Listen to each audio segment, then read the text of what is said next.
Okay, hello friends. So we have Sylvie back on track. Yash from last couple of months, she's super busy and her health is also not that great, but now she's back. So these are the questions which has been asked in our group, WhatsApp group, long back, and now she has fully recovered, and we thought of having this session again with her. So welcome back, Sylvie. We all are missing. Hey, thanks, Sunan. Sorry, everyone. We were unable to have this session for a long time because of the work schedule and the things which Yeah. were running for the last few months. But now we are back, and you can expect more videos like this coming forward. Okay, great. So let's hit our very first question. Okay. So the very first question is how much capacity would you consider to be in a technical depth to fixing important bugs and for innovation or generating new ideas and all? So yeah, Sylvie, what do you think about this? Yeah. Yeah. So, in general, this question is very specific when we actually make the sprint backlog ready for the execution during the sprint planning. So, as a Scrum Master, it is one important thing that we need to consider whether we have a balanced backlog available for the execution, which means it should not have only the user stories according to the priority. It should also cover some technical depths, which will help us in our future stories that we will be implementing, and bugs that are available in our product backlog, which we need to clear it up, and certain ideas also we need to think. It is just to explore new opportunities and what all the things that we can implement from technology point of view and from the product point of view. What are the ideas that we can look for? Those part also should be covered in every sprint execution. So whether it is mandatory to have a balanced, okay, I should have this much of this and the other one should have a bucket of this. Yeah, generally there is a rule which talks about 15, 5, 10, which means 15% that you should, 15 percentage of your sprint backlog should be dedicated for the technical depths, 5% for fixing the important bugs that you have in the product backlog, and next 10% is mainly for the innovation part, which is like exploring the new ideas. Okay, is that a mandatory one? Is this rule is not flexible, I need to follow that?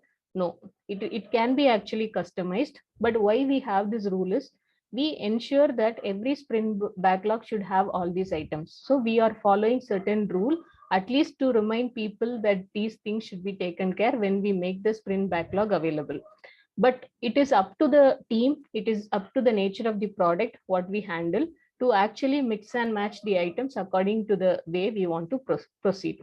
But only thing is, always we should all have it our back of the head one thing: it should not be always the prioritized user stories that should only be available in the sprint backlog for execution. In addition, we should have all these flavors every time so that we have a balanced sprint backlog. In addition, we will also be able to cover every aspects of the product. For example, technical depths, which will give us a very good confidence, which will also give us more opportunities to think through from the technology point of view what are the other options we have, so that we can pick it up in the future. And fixing the important bugs, generally what we will try to do, we will be keep on working on the user stories, and we tend to forget what are the bugs that are available in the backlog. One fine day we will see like there will be 100 bugs, and we will be like what we can do, and one sprint we will dedicatively put for all the bugs, and we will be working on that, which is also not a right option, right? So always it is good that you should have all the flavors available in your sprint backlog.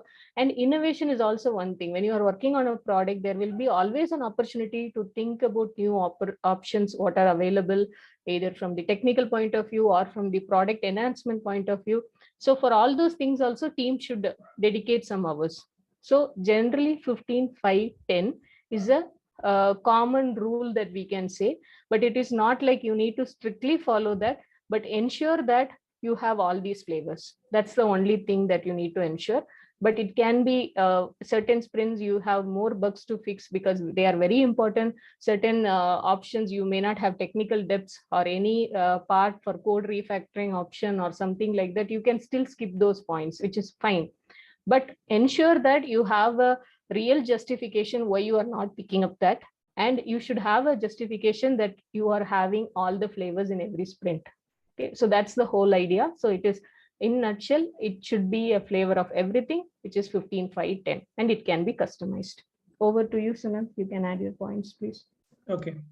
So I don't want to add anything, whatever you have said. You have already covered all those things. The only thing which I want to add over here is innovation sprint.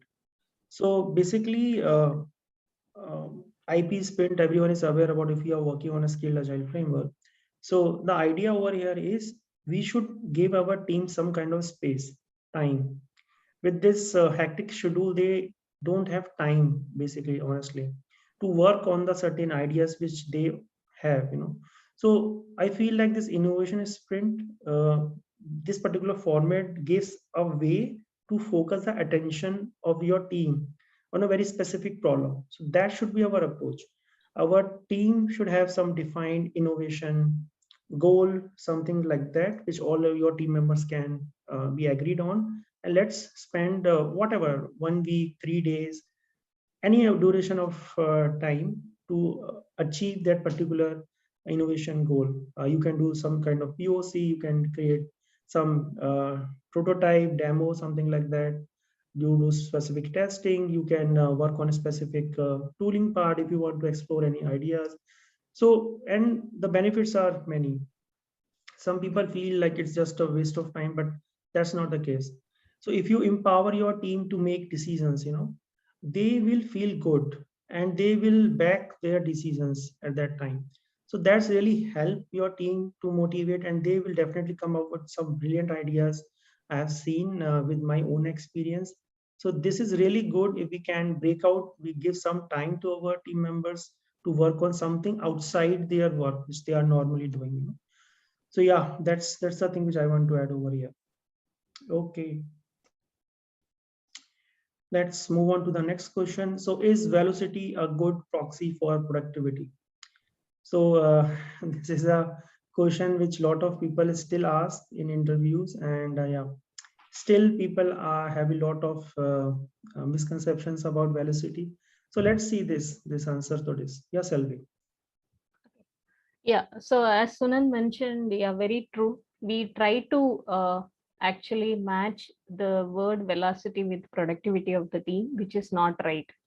Okay, in turn, I just want to rephrase the statement like velocity is a good proxy for team's capacity. So to understand how well you can plan with the capacity, whatever you have, and your team is capable of matching the uh, committed user stories, you can use this factor as velocity. Okay, let's take one example. First of all, we need to understand velocity, right? So a team is actually committing 5 user stories. Let's take all the 5 user stories or a pre-user story points. And in that way, it will be like 5 into 3, which is 15 user story points that we have committed. And at the end of the sprint, a team is able to achieve 15 user stories, which means that you're 100%, you are reliable with the commitment, whatever you have made as a team, and your velocity is 15, which is actually just for that particular sprint alone. In general, velocity should not be calculated from only one sprint. This is generally the mistake we do. Okay, my team is able to achieve 50 story points. That means every sprint, my team will be able to achieve 50 story points, which is not the right thing, first of all.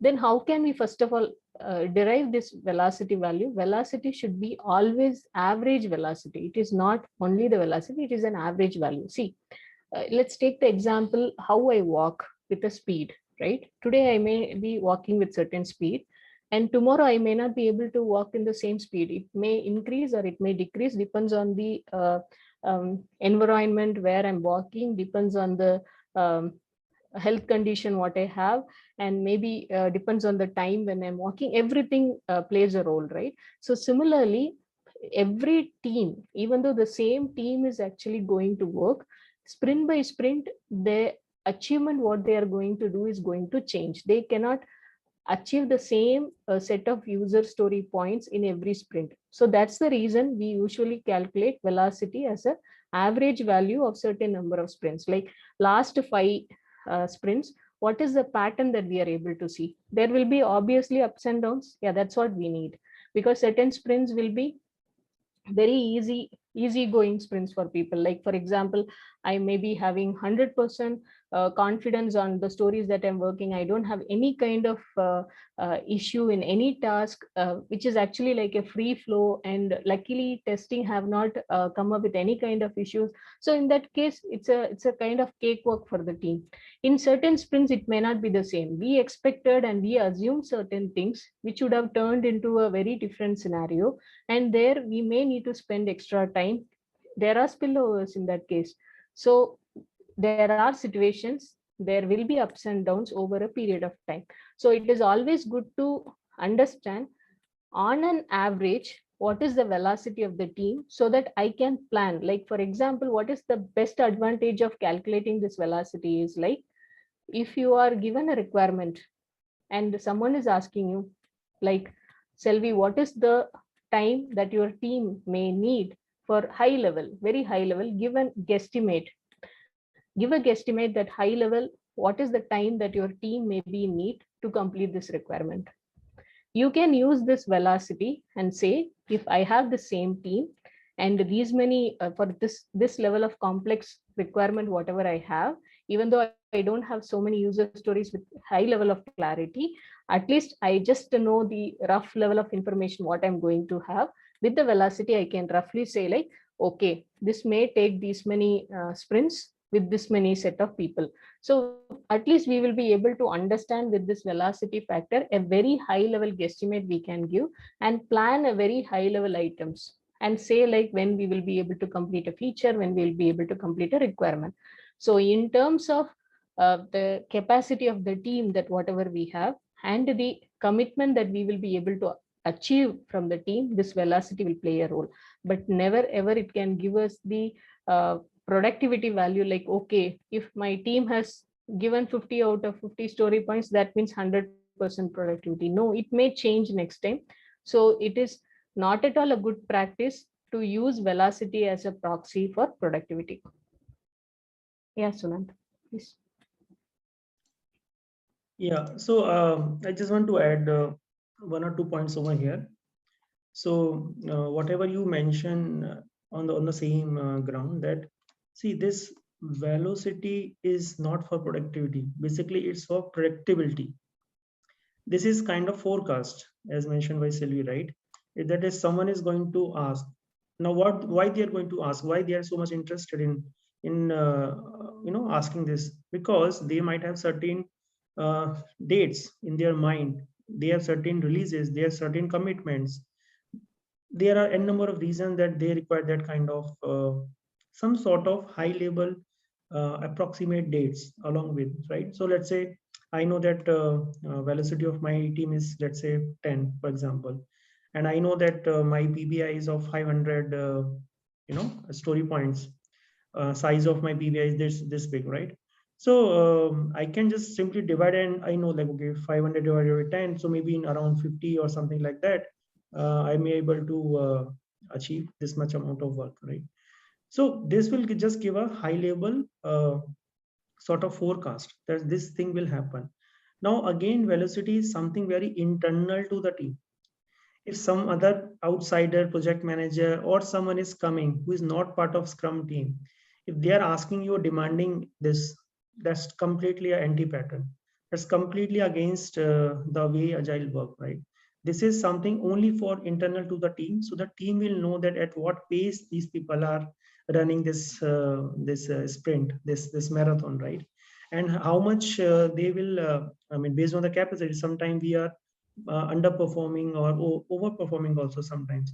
So basically, it's a combination of both. It's a combination of your capacity, how much your capacity, how much in the previous question, right? We talk about in a way like about factoring and fixing the bugs and all. So all this capacity will be taken out from your original sprint capacity, right? So all these factor will came into picture when we talk about velocity. So in a nutshell, velocity is internal to the team, and velocity of two teams cannot be same. So there is no comparison between two teams. And in fact, when teams are new, right? So obviously the learning curve is more. So obviously the velocity is not that great. But as and when they know the things, right? As and when the cone of uncertainty is changed over the period of time, because in the beginning, a lot of unknowns are there for the team. They don't know that what they don't know, right? So there are a lot of things which play into this velocity, and it's not that straightforward. And absolutely, it's no for productivity. So yeah, Sylvie, yeah, I just want to add these couple of points. Yeah. Thanks, Anand. Okay, let's move on. Okay, interesting one. So a team member is cherry picking few tasks or user stories. How do you deal with that? Yes, Elvi, what is this typical scenario? Okay, so Agile actually works in the way of self-organizing, right? The team itself should be a self-organized one. So when we talk, there is a set of user stories or set of items available in the sprint backlog. There is nothing called as an assigning factor. Okay, it should be actually picked by the team. It should not be like a push mechanism, rather it is based on a pull mechanism. Like, okay, I am interested in working on this story, so I will be working on that. So there is definitely a complete no for the assignment part. It is completely a person who is the team member will be picking up the user stories, and not a product owner, not a scrum master, not a technical architect should be assigning things to people. This is first part of user story wise. Let's come to the task. Now, if a task is being created, a task is created in a user story and a particular team member is working, there will be always a flow. Let's take some simple examples. I am working on a user story where I will be delivering a kind of value, which is for the creating the master products list. Okay, I'm entering the product ID, product name, and some details about the product. Clicking on the save, it should show me that yeah, the product is saved. That's all I need.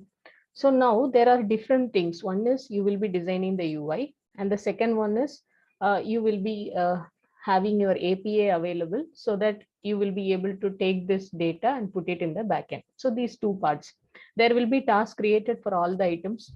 What we can do, some people will be like, this word cherry picking comes here. Okay, so I'll be working on first day, I'll do some layout of the UI, and halfway it's gone. Then I'll go and start working on the API related item. This is also kind of like half cooked, and the other one is also half cooked.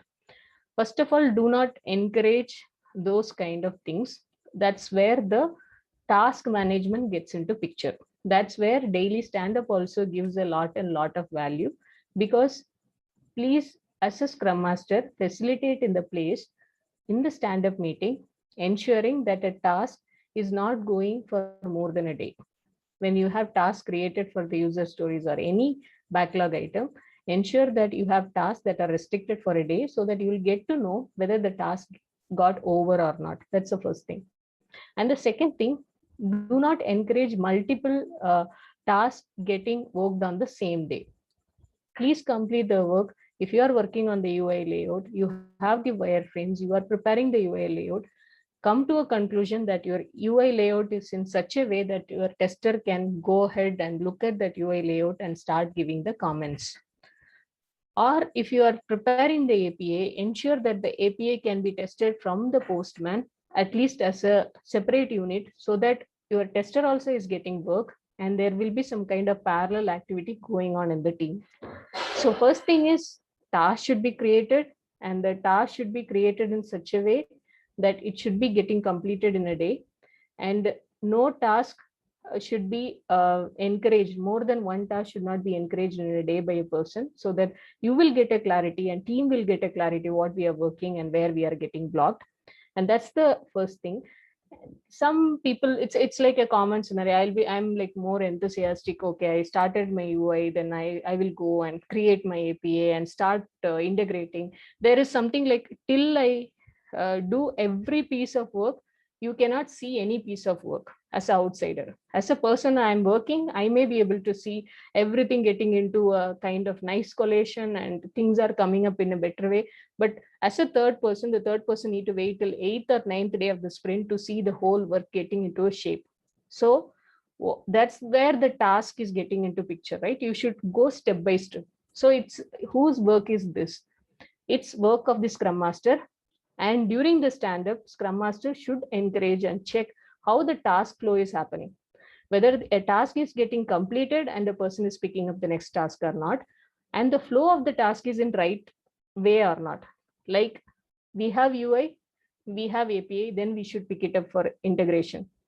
It should not be like I'm working on UI, I'm working on API, and I'm like whatever I want, I'll just pick it up, and I don't have any kind of completed version in any piece, which is like a very big issue for the team. And we cannot perform any intermediate testing. We need to wait till the last day to manage each and every piece. That's the whole scenario over here.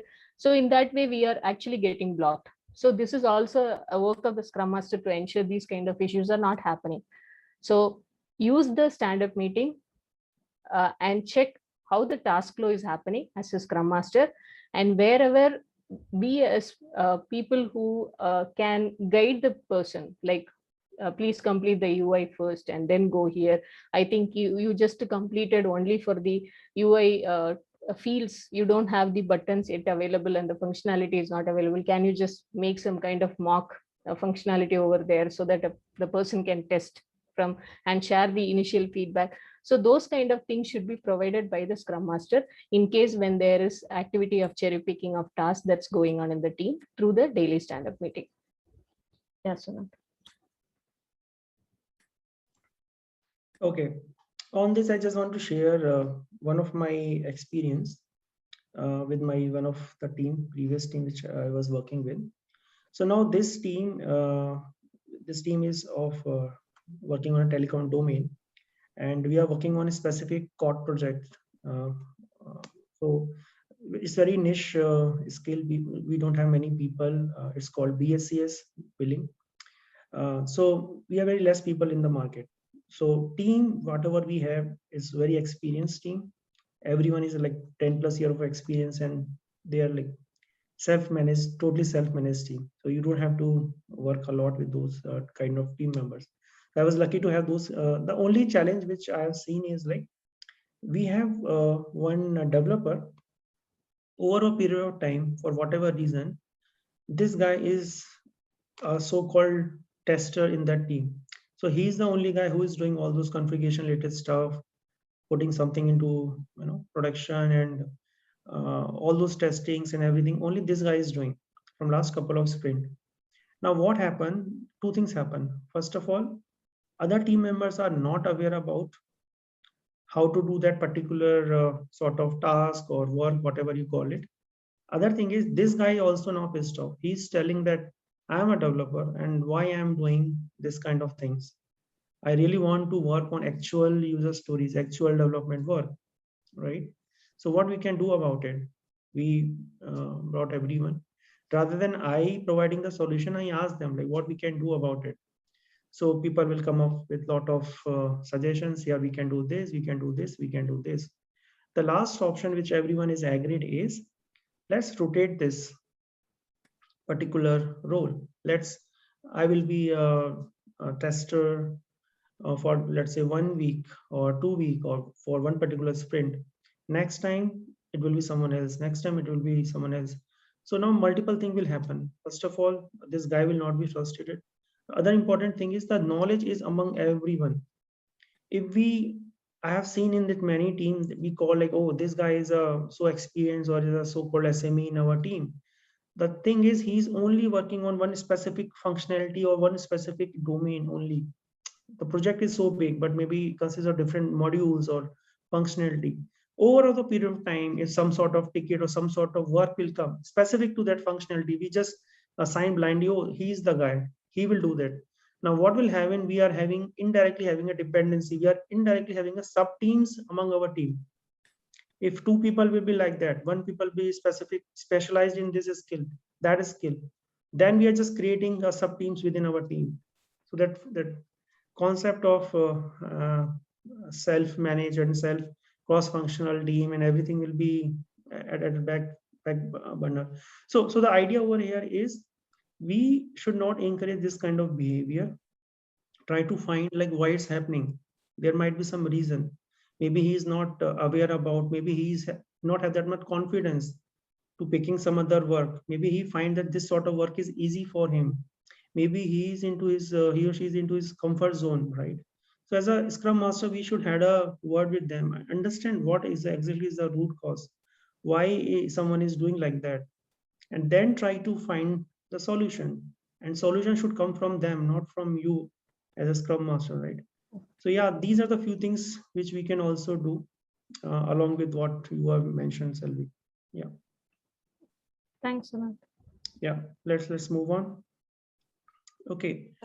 Should you check our team's health during a sprint retrospective, or is doing so is unnecessary? Okay. Yeah, yeah, Selvi, what do you think about this? Team's health indicator or matrices or whatever you call it. So I just want to share from my view, this retrospective is all about inspect and adapt. Right? So it's like when we have certain things already we are working and we are following certain rhythm, we just want to know what are the areas where we can improve, and we also always look for some kind of continuous improvement. Even though if you are doing good, there will be always best, better, all the things will be available in our way. So we should also always have a check like how we can do it in a better way, how we can reach it in a best with the best option. So all those things should be parallelly going on. So I feel it is very important and it is a good practice to show where we stand as a team and as a overall health of the team during the sprint retrospective meeting. Because generally in sprint retrospective meeting we will try to understand what are the things that we have uh, actually we are doing so good, what we have done good, and what are the things we can improve, and action items, all those things we will be capturing. So in addition, why can't we at least capture certain places as a whole team health? For example, how was the flow of the sprint, like any scope creep that happened during the course of the sprint execution. That is also one indicator which will help team to understand, are we having the actual PA backlog which is healthy, or we need to put some action items to improve on that, or we don't really understand the priority, or things are keep on changing with priority point of view and from the requirement point of view. That means we need to really understand why that's happening. So scope creep is one opportunity for us to understand, one indicator. Similarly, like if there is a fluctuating velocity that's coming up, we need to understand if the team is stable and if the capacity of the team is also the same. And there is a lot of things that's happening in a specific sprint. Maybe we are not really planning the sprint in a better way, where team is feeling like, oh no, this sprint have not gone in the way like last sprint, because I feel last sprint we had more clarity and we have not gone with any kind of assumptions. We were very crystal clear before executing, but this time we had a lot of uncertainties, but we made some assumptions and we carried out the sprint. So those kind of things will be coming out with every indicator we take for consideration. It's not like you should use this indicator, that indicator, but it's up to the Scrum Master and the team to come with certain parameters which will help a team to actually bring up the points which we will not be getting with the other factors, like what have gone well, what would have been better. So all those things are like very common things that we will be practicing over the sprint retrospective meeting. But it's good that if we specifically put some items like scope creep, if we try to put some very specific indicators which will give us like how is the bug flow, are we really considering bugs, and whether it's helping us in any way, and we can understand the commitment reliability, how well we are able to be reliable with the commitments what we are making, and what's the backlog health we have we done the refinement in a proper way during the course of the sprint, have the refinement meeting gone well. So all those things can be few factors which also give us some kind of overall health of the team as where we stand, in addition to the retrospective points we collect. So according to me, I feel it's not a mandatory one. Again, it's up to the Scrum Master and the team to use this health indicators and projecting the team health during the sprint retrospective meeting.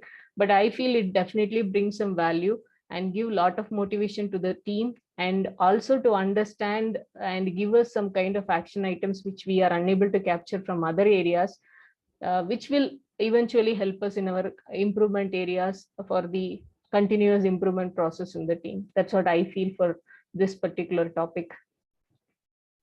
Yeah, Suman. Okay, Sylvie. So I want to add a couple of things in this with respect to team's health. Now, irrespective of whether it's a retrospective or whatever. Now, what is this team health indicator or matrices? So now again, it varies from team to team, organization to organization, project to project.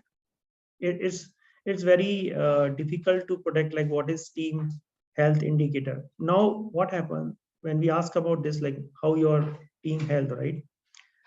People come up with the NPS thing, that net promoter score, where they send couple of questions to their client and stakeholders. So I'm not saying that that thing is wrong, but my point is what is about your team, right? Like how your team is feeling about being a part of that team, how your team members are feeling about being a part of that team, particular team, right? So if you ask me this, first of all, the team health itself is consist of lot of different small matrices. So for example, or indicators. So for example, how good is my team? How good is my team into with respect to all the events? So my team is how they feel at the daily scrum, how they feel at retro. So you can have those kind of data points with you. So that can consist of, okay, agile team into metric. Then as you talk about retro process improvement, right? So whether your team is really find some value out of those retro or not, whether the action item which are there, they are actually someone is having the action owner and we are basically closing those action items or not, or they are just pass on from retro to retro. So that's again an important metrics to work with. Now the team communication, whether my team is collaborative enough, my team is talking to each other within a team, to PO, how they are behaving and working with other multiple teams. The team communication metric is again an important indicator.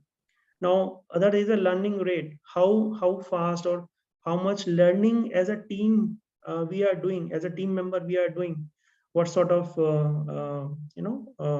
programs or certifications or trainings in-house or outside we have achieved, what are the domain trainings or technical trainings, or anything, whether there is an improvement in our skill set over the period of time or not, because all those things somehow is going to help you as a team member.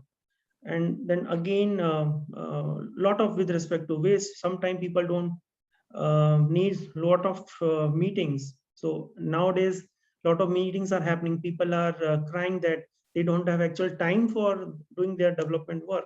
So all those small things will add up and will come up as a happiness index for my team, right? So as a scrum master, we should work with all these kind of indicators, and then combine, we have to see this as a holistic view of all these matrices, and then we can come up with anything, right? Yeah, whether my team is happy or not, right? And one more thing is, happiness is again is very subjective. It's basically based on your mood, what is your state of mind at that particular time, right? Maybe in the morning you just started from your home with your suit and everything, and then suddenly some car is running, and then they just put some some water on you, and then your mood is gone, right? So maybe you will not behave in the way because your state of mind is changed. So the point over here is we should also come up with something called a team morale matrix, right? That is more stable compared to team happiness, because that is more on a team oriented approach, that team morale matrix is, and that matrix is more stable. So I think we have done one, I think detailed session on that in somewhere in my previous videos. So if someone is want to check, they can go and check that video. So yeah, these are the small things because we are talking about team health. So I want to just add these points over here. Yes, Sylvie. Thanks, Sumant. Okay.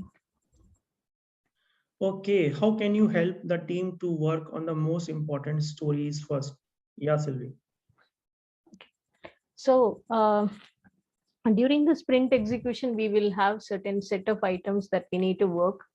Obviously, team will be working based on the priority or based on their wish list. They will be picking up the items. If actually I have two user stories, it's up to me. I'll be picking it up.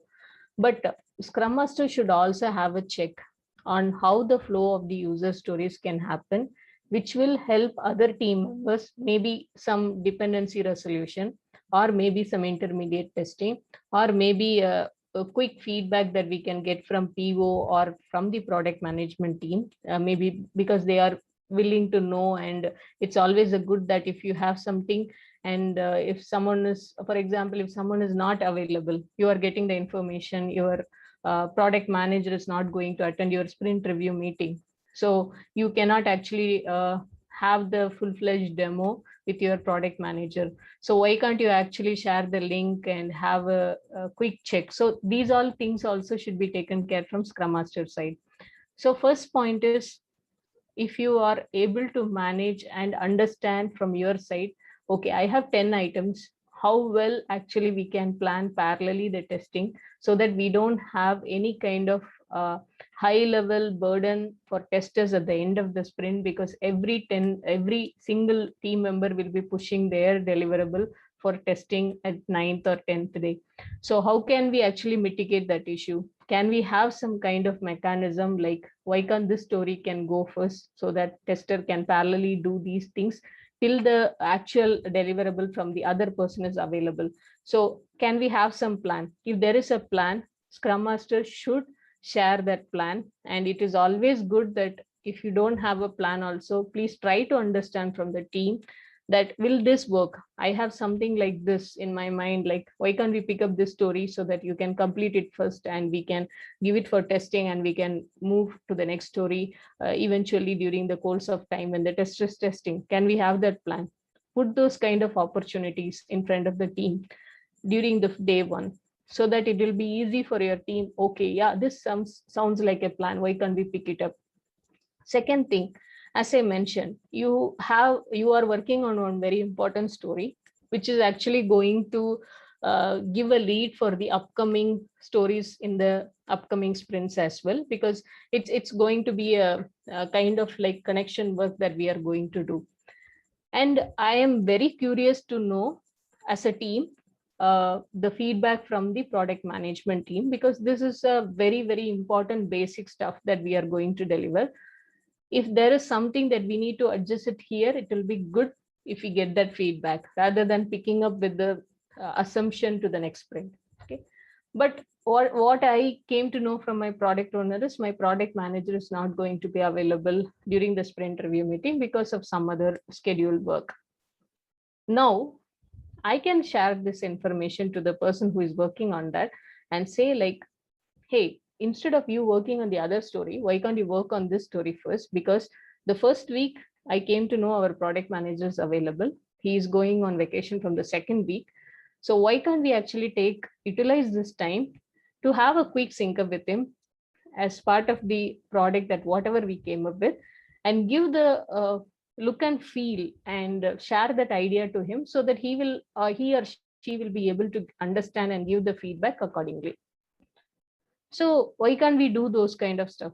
So for that, these things, even though it is a priority list, the sprint backlog itself is the priority list of items from the product backlog, right?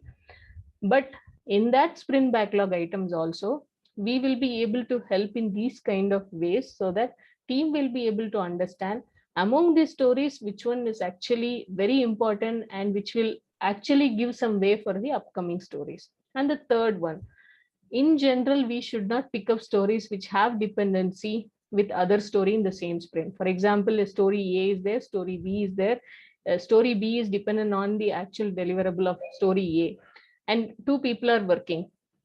in that case, generally it is not a good pattern, or it's not advisable to have such kind of dependent items in the same sprint, because if the story A is not getting delivered, then obviously story B even cannot kickstart. That's the problem, because it's dependent. So it's always advisable to do not have this kind of tightly coupled user stories, which will actually create a lot of dependencies. But if in case there is a situation that there are two stories which are actually dependent, and because of some reason we don't have any other option, we need to pick it in the same sprint, we are actually of no options left out. So we just need to use this scenario only. The story A and story B is available in the same sprint. And now we need to manage in such a way when story A is getting completed, because then only story B can be started, and ensure that if you want extra 2 people or 3 people who can work on that, and people are willing to do that as well, just ensure that it's getting closed as early as possible without any issues, so that story B can actually start. So in the stories, even though A and B are equally important, A actually is much more important from the execution point of view. So as a Scrum Master, we need to ensure these pieces of information during the sprint execution, and always have a check, so that we don't get into any kind of surprise at the second week of the sprint, or maybe at the end of the sprint. If we have this kind of pattern, that is something like within the list of items itself, we are able to understand the high prioritized items, it's always good that we can also tell to team and give some heads up to them that this will really work, these plans will actually give lot of benefits for us, it will be good for us. And even in the tracking purpose also, we will be having an extra coverage for those items which are actually coming under this bucket. So for dependency resolution, for getting early feedback, and for ensuring that you are allotting the work for early feedback and reviews from your testers, which is really important, that if you know what is the highly prioritized set of work in the overall sprint backlog, which will help us to help the team also to get into the actual way of working, which will not hamper or create any kind of blocker during the execution. Sunan, do Okay, you great. want any Yeah, points to add? yeah. Great, Selvi. Yeah. So I just want to summarize in 1 or 2 minutes. Now, if as a team, if we are able to categorize, right? Now, what will be the different kind of categories? Now, categories can be size, for example, large, medium, small. It can be prioritization. So, for example, high priority, medium priority, and low priority. It can be any type. So, for example, must have, should have, could have. And it can be based on any status. So, for example, refined, to be refined user story or not prioritized user story. Now, if you have this clear distinction of different categories, so let's say example, I am having the category of priority. So in your backlog, you should have maximum second level priority uh, user stories, not low priority user stories, because then your focus should be on high priority user story. And if something is you are stuck for whatever reason, then you can always have your second level priority item in your sprint backlog, right? So idea over here is do sort of labeling, as mentioned by Selvi, right? The mechanism is do certain labeling. You have to identify that which user story you have to pick. Now, sometimes it is high priority, but then size is also very big, right? So we know that, okay, though the high priority, but then maybe the size is so large, so we may not able to finish it in this particular sprint. So maybe it's a right choice for a moment that, okay, let me pick second level priority, but maybe the medium one. So at least I'm able to deliver that user story in within that sprint, right? So this is how we will play within a sprint during our planning, that, okay, what sort of combination is going to help us, how best as a team we can able to achieve our sprint goal, because it's between team only. Team can decide, okay, which user stories they are going to pick. Your PO is just going to tell, okay, that this ordering has been done, and based on what you guys think about it, how you are, which user stories you are going to pull, right? So PO is always going to give you that indication, but at the end of the day, it's team decision which one they have to pull. So if you go and check the latest Scrum Guide 2020, the accountability of your team, the developers, is right there to work on your sprint plan, right? So it's your accountability, how you are going to execute, how you are going to achieve your sprint goal in order to create a value item, increment for yourself and for your customers and team, right? So yeah, these are the small few tips if you can use, if you're able to categorize properly, be able to do a proper labeling. I think this is going to be achievable. True. Okay. Okay. Thank you, guys. If you like this video, please hit like. Yeah, no need to tell you that you have to subscribe for more couple of these discussions. So now Selvi is back, so we will definitely going to at least we are going to post at least one this sort of conversation every week. Let's hope for the best.